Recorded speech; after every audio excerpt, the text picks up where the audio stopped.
बिस्मिल्लाहिर्रहमानिर्रहीम, अस्सलाम वालेकुम। How are you students? I hope you'd be fine.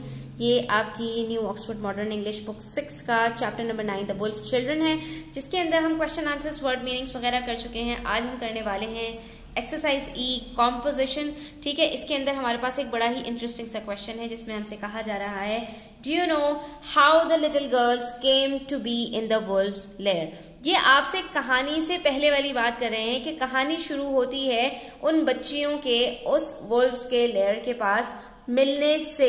उससे पहले क्या हुआ था ये आपको इमेजिन करके स्टोरी लिखनी है। So you have to write a paragraph or two about what you think might have happened. ठीक है, इन बच्चियों के साथ क्या हुआ होगा, ये किस तरह से यहां तक पहुंची, तो ये सारी चीजें आपको इमेजिन करके इस जो है वो पैराग्राफ में लिखनी है। आप एक पैराग्राफ भी लिख सकते हैं, 2 पैराग्राफ भी लिख सकते हैं और ज्यादा भी लिख सकते हैं, जिसमें आपको ये सारे क्वेश्चंस के जवाब देने हैं। आपको मेंशन करना है कि where did the girls live before, वो पहले कहाँ रहती थी। अब आप कोई भी जगह का नाम लिख सकते हैं कि वो किसी विलेज में रहती थी, किसी फॉरेस्ट में रहती थी, किसी सिटी में रहती थी, whatever. What were they called, उनको क्या कहा जाता था, उनके नाम वगैरह क्या थे। हाउ ओल्ड वर दे, वो कितने साल की थी। यानी वो जब यहाँ पर मिली हैं तब तो वो 6-8 साल की थी ना, लेकिन ये आई जब है यहाँ पर तो ये कितने साल की थी।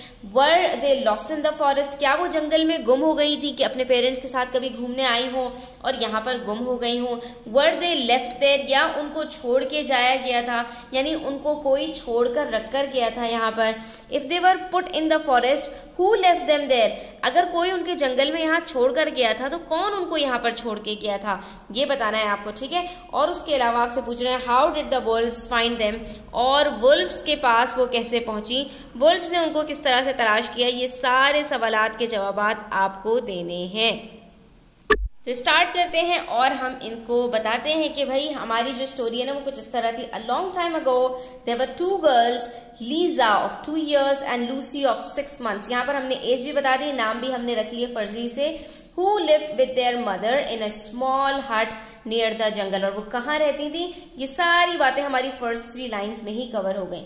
They were very poor and the mother was dying of a deadly disease, so she decided to leave her kids in the jungle and hoped that they would be safe and secure among the animals। उन्होंने ये सुन रखा था कि जो छोटे बच्चे होते हैं उनको एनिमल्स नुकसान नहीं पहुंचाते, तो उन्होंने कहा कि मैं भी किसी भी वक्त मर जाऊंगी और मेरे पीछे मेरे बच्चों को देखने वाला कोई नहीं होगा, तो उन्होंने डिसाइड किया कि मैं अपने बच्चों को जंगल में ही कहीं पर छोड़ जाती हूँ, एनिमल्स मेरे बच्चों की परवरिश करेंगे। ठीक है, तो ये एक फैंटेसी स्टोरी की तरह से हमने यहाँ पे बना दी, इसका रियलिटी से बहरहाल कोई ताल्लुक नहीं है।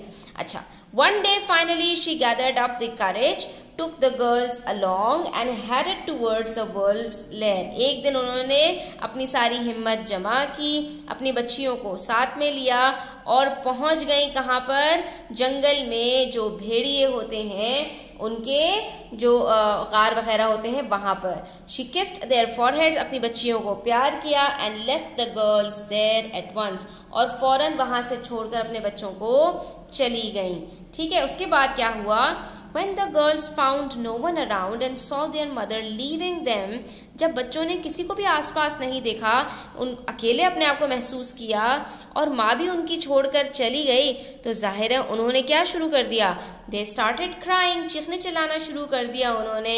Upon their screams, अब जब उनकी चीखों की आवाज आई, the wolves came out of their lair and formed a group around the girls, तो जो भेड़िए थे जो अपने अपने घरों में छुपे हुए थे या आराम कर रहे थे, वो वहां से बाहर निकल आए और उन्होंने बच्चियों के इर्द गिर्द एक पूरा अपना जो है वो सर्कल बना लिया। उसके बाद क्या हुआ, अ शी वुल्फ केम फॉरवर्ड, एक जो भेड़ियों के अंदर और मतलब जो उनकी शी थी, फीमेल थी, वो आई करीब, sniff the little girl and picked her up in her 4 limbs। जो छोटी वाली बच्ची थी ना उसको उसने आके स्निफ किया, सूंघा, और उसके बाद अपने सामने वाले जो 2 पैर होते हैं 4 limbs उसको कहते हैं, तो उसमें उस बच्ची को उठा लिया। She was a caring, playful and friendly one, so the girls stopped crying। वो बहुत ही फ्रेंडली थी और बच्चों से प्यार करती थी, तो उसका ये जेस्चर देखकर दोनों बच्चियां चीखना चिल्लाना बंद हो गई। She asked everyone else to stay away from the girls and not to come closer. उसने बाकी सब भेड़ियों से कहा कि सब दूर हो जाओ बच्चियों से और कोई भी उनके करीब नहीं आएगा। Later, the alpha males decided if no human will come to find and rescue the kids, then the very she-male will raise and take care of the girls as her own children. उसके बाद जो उनकी team बैठी तो उन्होंने ये फैसला किया कि अगर कोई भी ह्यूमन इन बच्चियों को लेने के लिए बचाने के लिए नहीं आता तो फिर जिस शी मेल ने उनको अपनी गोद में पहली दफा उठाया है वही उनको पालेगी पोसेगी उनका ख्याल रखेगी अपने बच्चों की तरह। This is how the two little girls became the Feral girls.